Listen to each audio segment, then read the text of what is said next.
Pasar pusat data alias data center di Indonesia terus tumbuh pesat, dengan nilai pasar mencapai 3,7 miliar US$ atau 57,7 triliun rupiah pada 2024, serta investasi mencapai 634 juta US$ atau 9,8 triliun rupiah.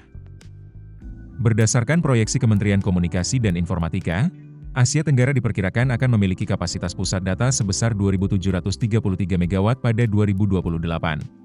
Besarnya potensi bisnis ini menarik minat banyak pemain untuk mendirikan data center di Indonesia. Tidak hanya pemain lokal, raksasa teknologi asal Amerika Serikat juga turut meramaikan bisnis ini dengan meresmikan data center pertamanya di Indonesia pada pekan lalu. Microsoft meresmikan proyek data center yang dinamakan Indonesia Central Cloud Region. Hal ini menandai pembukaan klaster data center pertama perusahaan teknologi global tersebut di Indonesia.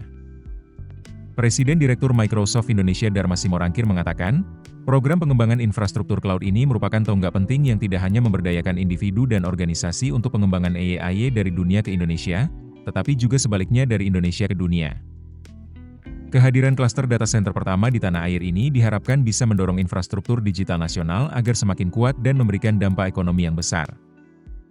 Menteri Komunikasi dan Digital Indonesia Mutia Hafid mengatakan, investasi Microsoft bukan hanya berfungsi sebagai perluasan infrastruktur, tapi juga menjadi katalis pembangunan nasional dengan potensi penciptaan lapangan kerja sebanyak 60.000 hingga tahun 2028.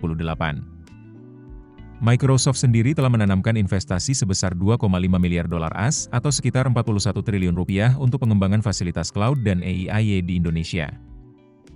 Investasi ini juga mencakup program pelatihan digital yang ditargetkan menjangkau 1 juta peserta. Hingga kini, sekitar 840.000 individu telah mengikuti pelatihan yang difokuskan pada penguatan kapabilitas di bidang AI. Indonesia dinilai semakin relevan untuk pengembangan cloud region skala global, antara lain karena letak geografis strategis dan potensi energi terbarukan yang besar.